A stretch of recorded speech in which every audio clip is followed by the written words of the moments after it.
519 eh, pero check nyo muna. Ano yun nyo kung order nyo talaga, kalugin nyo. Baka po order mo. Ano, hindi ko naman kato, order ka ba parang may... Fragile tapos lona. Aray ko. Ito ano? Sabagay, malaki na siya. Alam niya na kung anong scam matindi. Yo, magandang hapon na sa atin mga ka-cancel, no? So, 40 days video, meron na naman tayo dito. For deliver galing Facebook. 599 yung presyo niya. So, hindi natin alam kung legit o hindi. Kasi hanggang di natin nakakausap si client.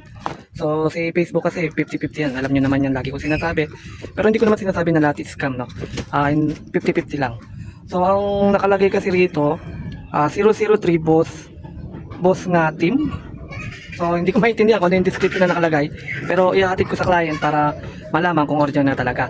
So, ito, bago ko dalhin, pakita ko sa inyo yung parcel. Kasi ang presyo nito is 599, masakit siya sa bulsa. So, bago tayo magsimula sa ating video, kung hindi ka pa nakapalo sa aking page, sa aking YouTube, Facebook, sa TikTok, please mag-follow ka na. Then, para lagi kang updated sa aking mga bagong video. Then, lagi ka rin updated sa mga scam na parcel, para lagi ka rin aware, diba? Then, pakishare na rin ng video. So, ito, ipakita ko yung parcel ni Sir, para makita nyo. So yan, no, 003 boss nga team. So 599 yan. So masakit yan kapag scam talaga. Tapos na-receive yan ni Sir. Tapos masisisi na naman tayo, aray ko. So yun, bago niya naman na ma-receive to, i-double check natin kung talagang parcel niya. So yun, lagi ko sinasabi, standard tayo, ihatid natin kay Sir. Then ipapacheck natin kung talagang order niya. Then tara, Res G, malapit na rin naman ako kila Sir. So tara. Yun, ito, malapit na tayo kila Sir sa pagdadalan. I-check natin kung talaga order niya yung parcel para makancel kung hindi. Wait lang nga. Nasa si Sir? Tayo mo. Wala ka ba nandito na? Oo nga, may tiwala sa kanila. Shoutout ka muna sa vlog ko, Rose. Ha? Shoutout ka muna. Panoorin mo na sa GMA. Baka daw yung kasi. Ha? Baka daw mali. Yun nga eh. Baka nga ako kami. Ito na naman naman. Parang hindi mo alam kung... Ayoko mo. Ano ba para saan daw ba yan? Kaya mo ko nga, tinatanong ko nga siya eh. 599 pa naman. Kaya mo siya, alam niya naman eh. Sabagay, malaki na siya.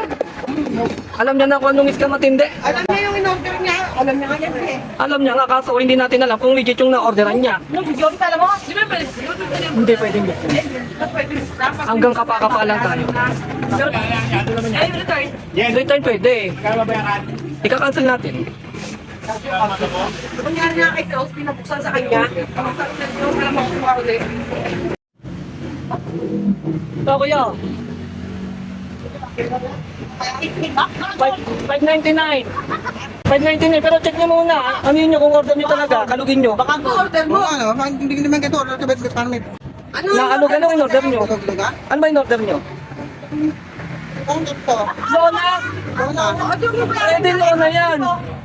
Hindi lona yan. Lona yan. Yung Lona. Hanggang paano? Oo, hindi. Oh, mukha bang lona? Hindi Lona yan. Oh, hindi lona yan. Patay tayo dyan. Hindi nga. Bayaran, tanga, bayaran. Umorder ko Lona, pang-ali. Yung request, bago manuli ako isa pa. Hindi naman lona yan. Saka ba umorder kasi sa Facebook? Hindi lona yan kuya. Hindi, sa ano? Oo, sa Facebook. Hindi lona yan. Hindi Lona yan. Maraming Fragile tapos lona.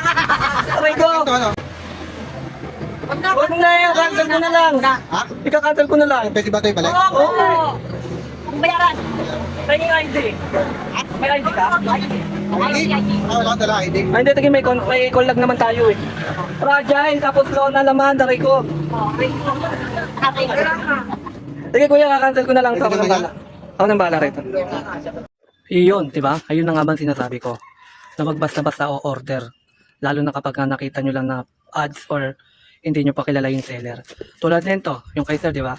Ang order niya raw is lona. Tingnan mo naman, mukha bang lona yan? Eh, ang order niya malaking lona. Tapos eto, mukha bang lona yan? Tapos may nakalagay pa na fragile. Diba? Sabi ko, buti na lang ako yung nag-deliver. Kasi kung ibang delivery rider to, tapos walang pakialam, goodbye 99. 599, diba? Sa akin, wala naman sa akin kahit hindi ako kumita. Magkano lang 9 pesos. Tapos ang mawawala sa kanya, 599. Konsensya ko pa. Hindi na, hindi na bali wala akong kitain, basta hindi lang may scam ang customer ko. Mag-thank you lang, masaya na ako eh. So yun, diba? Natulungan natin si Sir na hindi may scam. So, puti naman. At nandun siya nung dineliver to. Pero kung wala naman siya, tapos pipick upin na kukunin, hindi ko rin naman talaga ibibigay hanggat di ko nakakausap si sir. Kasi, diba, tulad niyan. So hanggang dito na lang. Maraming salamat sa lahat ng nanonood. So paki-follow and share na lang po ng aking video. So maraming salamat. Peace.